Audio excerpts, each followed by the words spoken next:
Oh wow, they seem like they have a top two there with Bruno and Rubiel. That's a wrap for me this season.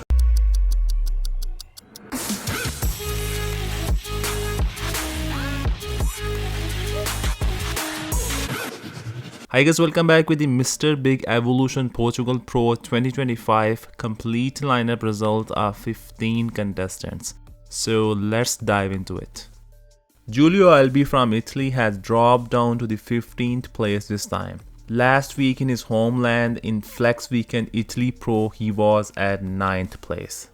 His father was also an IFBB Pro bodybuilder, Giuseppe Albby. And this has to be a proud moment for him, watching his son follow his footsteps and continue the legacy. And honestly, not all of us are blessed with the chance to make our parents proud while they are still here. All the way from Canada, Skylar Shum made his pro debut in Toronto Pro a couple of weeks before. This was his second pro show and he took 14th place. He has some very prominent scarring on his back. I'm not sure, but it's likely bodybuilding related acne, which in my opinion, it does not look pleasing. That being said, he has impressive thickness and development in the back shots. Adulo Castro from Spain made his pro debut last year in Big Man Spain Pro and he was out of top 15. This time he managed to take 13th place. He brought a sharp package, but he definitely needs more size in order to be more competitive on stage. Portugal Pro 2025 was the 5th consecutive show of the year for German rising star Dennis Friedrich. He keeps improving his conditioning and vascularity, but there is a noticeable lack of control in the center of his physique, which draws attention away from rest of his physique in my opinion. Having a flatter, tighter midsection would definitely enhance his overall shape and flow. This time Dennis has finished taking 12th place. Borja Chinchilla from Spain has made his pro debut with 11th place. He turned pro in Olympia Amateur Portugal Pro a day before the main event. Borja has presented very sharp conditioning. He showcased very full, round chest and shoulders with impressive shape. And unlike 12th place finisher Dennis, his midsection was completely flat. From shape and conditioning standpoint, he was looking outstanding. But from size standpoint, undeniably he was not as impressive. Drago OBrien made his pro debut in M Pro show with 4th place. And then his next show he was at 6th, and this time judges have dropped him down to the 10th place. Which simply means he could not make a strong enough impression on the judges this time. He was fighting in the second call out and size wise he was not dominant. But shape wise and structure wise he was clearly leading in second call out in my opinion.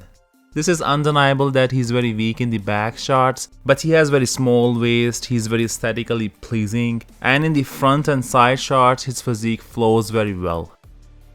He's working with Rubiel's former coach IFBB Pro Khalid, and with the complete off season adding 10 to 15 pounds of quality mass in the right areas, he is going to be extremely dangerous in his upcoming shows.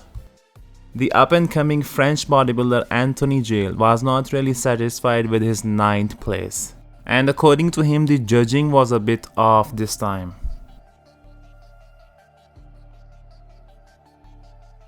He was definitely one of the biggest contestants on stage with humongous arms, striated chest and well-built teardrops, whereas he has two prominent shortcomings, his midsection and his back. The oldest contender in Portugal Pro, Dominico Interm from Germany, has beaten 7 contestants and arrived at 8th place. He was probably the most conditioned athlete on stage with insane striations and vascularity. And compared to his last show, he was around 9 pounds heavier this time. Domenico has impressive size, mature physique, insane conditioning, very flat midsection and overall very complete physique. I really liked his striated, very detailed Christmas tree. And arguably many open bodybuilders do not have this kind of muscle quality and insane details. Clauddio Sergio from UK was at last place in M Pro show. And this time in Portugal Pro he moved up to the 7th place. This was probably his best package. He has decent shape and good lines, and he has brought a sharper package this time. And from judges' perspective, I think it was enough to land him at 7th place. So hopefully he comes back with a stronger back and addresses his gyno for his upcoming shows. This time judges have awarded 6th place to Czech athlete Joseph Kueton. He always brings very quality mass, striations and conditioning on stage. He has amazing quads and dense chest and shoulders, and his midsection is always very tight and flat with no distension at all. I honestly think Joseph could have been at 5th place in Portugal Pro this time. So just like Pro show, Antoine Love has taken 5th place again. His conditioning was on point, he brought a fuller package, and he was looking extremely sharp from front to back. From my standpoint, this was the best package of Antoine since he has made transition to the men's open bodybuilding this year. And this time again in the start of the competition, during his individual presentation, his midsection was very flat. But as the comparison rounds began, he started to lose the control and he had visible distension of the midsection, which really hurt the overall look of his physique in my opinion. This is why I think Antoine could have been penalized and Joseph should have placed higher than him. It's really interesting to see some mass monster like Rubiel, especially Big Ramy, never had stomach issue, no distension at all. Whereas some significantly smaller athletes cannot handle more mass without sacrificing the midsection.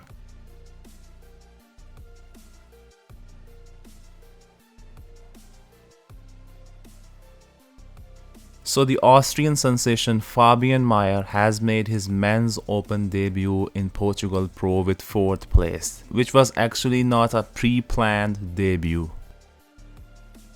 His conditioning was outstanding, he was extremely sharp with phenomenal details all over his physique, and he was weighing in at 262 pounds. I personally had him no lower than the top 3. And if we compare him with Rubiel, Bruno and Nathan De Asha, so he had the most proportional physique, he outshaped everyone, he was the most aesthetically pleasing, his physique has better flow compared to the top 3, he was more classic, with better symmetry and midsection control. And he was most conditioned, most detailed compared to Rubiel, Bruno and Nathan De Asha. I think most of you will not disagree with these points. The only thing he was lacking, that was the density, overall size. Especially in the back shots, his lack of density was more noticeable. In my understanding, the judges have preferred the freak factor, the sheer size, over aesthetics, shape, symmetry, structure and balance proportions. Fabian is 35 years old and hopefully he officially makes transition to the men's open bodybuilding. This year he will compete in classic physique division, but next year according to his coach it might be possible he move to men's open division. That's a wrap for me this season, and massive congratulations to Rubiel, bro. Well done with the champion again, 2 weeks back to back. Well deserved. Nathan De Asha had to settle for 3rd place this time.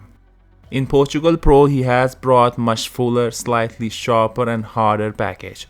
And from my standpoint, his midsection was improved this time. He had more abs details. So in my honest opinion, Nathan De Asha deserved to be at 2nd place. And I think his recent bashing towards IFBB Pro League judges has something to do with his placing. So this was one of the better versions from Brazilian rising star Bruno Santos in Portugal Pro.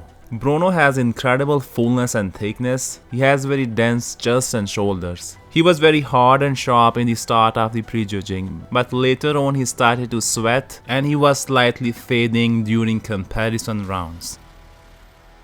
In the back shots, I think Nathan had wider lats and overall better hamstring development.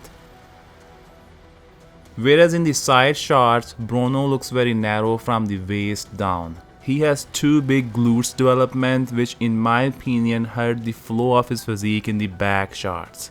But congratulations to Bruno taking second place, and surely it's a great result for him. So all the way from Colombia, Rubial Muscera has won his second consecutive show. Undeniably, Rubial keeps improving his conditioning. His posing this year is a lot better. And personally, I was extremely impressed with his midsection control.